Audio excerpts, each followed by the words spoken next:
So Willie Garson is no stranger to successful film. You got a quick preview behind me. His stage, film, and TV credits are so impressive, ranging from Sex and the City, which, ladies, I'm sure you all remember that. I love that movie. White Collar, Cheers, LA Law, and the list goes on and on. But Willie's most important role above all of those is being a dad. So we are pleased to have him with us tonight. Ladies and gentlemen, please give a warm round of applause for Willie Garson.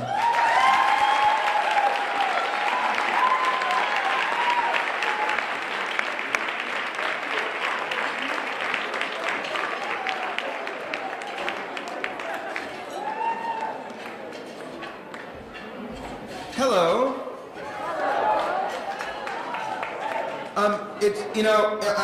I'm humbled by being here tonight.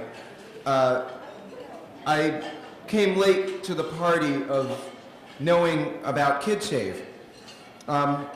So, first thing I want to say to all of you who are here is that you're here. Good for you. You showed up, you paid money, you support it, you believe in it, and God bless you for doing that. Know that you're here. You showed up. That's a wonderful thing. I didn't know about Kidsave. I adopted my son through the foster system of Los Angeles County, which is in California. It is a horrific and broken system. One of the worst in the country, and thank you to Kidsave that they're doing some good work there and helping that situation. My son Nathan was in the system from 2.5. I was in a relationship for a long time. She didn't want to have children. We ended the relationship, and I was like, what am I waiting for? I'm just going to try and go for it. So I started going through the process of getting licensed and accredited to become a father. And then I sat around waiting. Ready, willing, waiting for a kid. Where's my kid? Finally they said, one social worker said to me, you should go to an adoption fair. The kids, however, are older. And I said, well, I really think I want like a 3-year-old, 4-year-old would be my maximum. She said, you know what, just go. And I know myself, I said, I know what's gonna happen. I'm gonna go, I'm gonna fall in love with a kid, I'm gonna come home with a kid, and that's what's gonna happen. So I show up at the fair, terrified that I'm really actually going to do this, and then I saw Nathan, and truly it was my kid.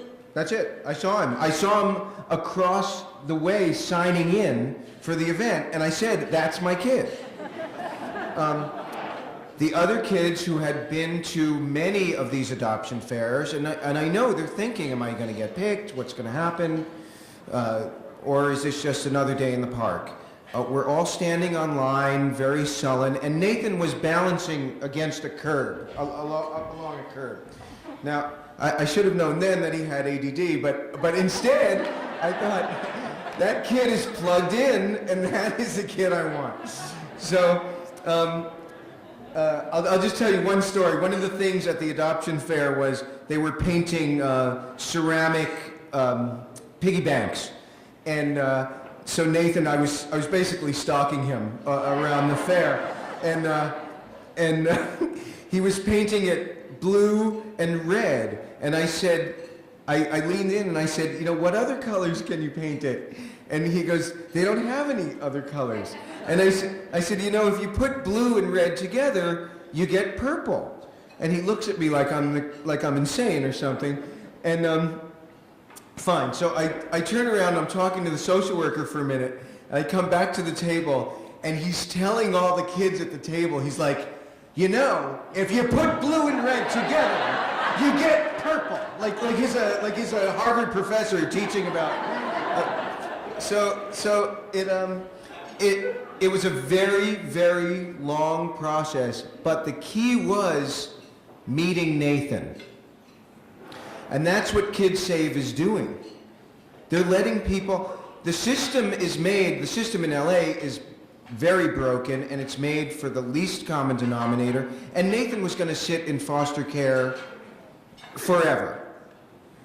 I learned horrifying things as I walked through the process. Nathan's last foster house, he was in for 2 years. There were 6 foster kids there, all on some level of psychotropic medication, which means the check is higher. And this woman was taking in close to $8,000 a month, tax-free, and consistently telling the social workers that he is not available for adoption, he is a horrible kid, he will never be adopted, and he should stay in foster care for the rest until he's 18.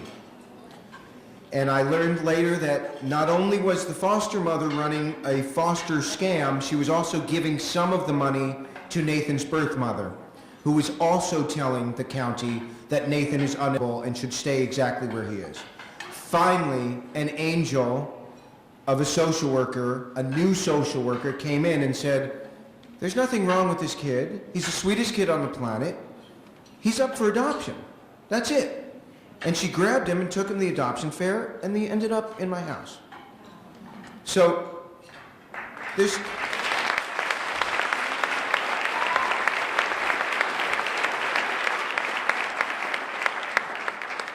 2 things that I want to say. I do a lot of these now. I've become somewhat of a face of this due to people's obsession with women's shoes, or now their obsession with white-collar criminals.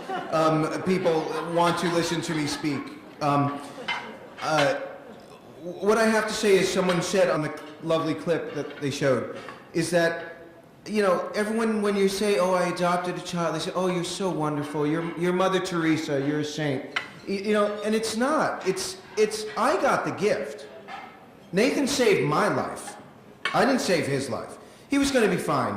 Kids endure. That's what they do. There's the fantastic film, Night of the Hunter, about an orphanage. Lillian Gish turns right into the camera and she says, children, they endure. That's what they do. We look at them with the horror. If you ever saw a movie last year called Slumdog Millionaire, you saw the conditions that those kids were living in, and they're playing in it. That's what kids do. Kids endure. They also deserve a chance to blossom out of their endurance. It's not that they need it. They will survive. They will endure. Nathan was not getting beaten every night. He was getting a roll to eat, you know, whatever. But now he's going to blossom, and kids deserve that.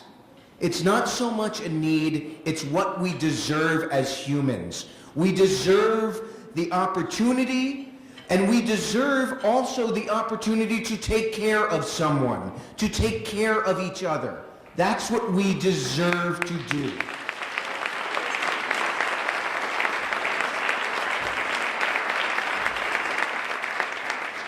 So I can't thank you all enough. Really, it seems like, and especially a lot of you live in the Washington, D.C. area, there's a lot of events, a lot of charities. I hear a lot of very nice jewelry clanging in the room. There's going to be a live auction. Every dollar you spend, everything you donate, every way you help is helping some kid get what they deserve and helping some parent get what they deserve. Give me a chance to meet another Nathan. Give yourself another chance to meet a Nathan. So that's what I want to thank you all for being here doing. And if you're really smart, you'll tune into the 2nd episode of White Collar in January, and you will see Nathan Garson making his television debut playing a kid. So enjoy. Thank you for coming.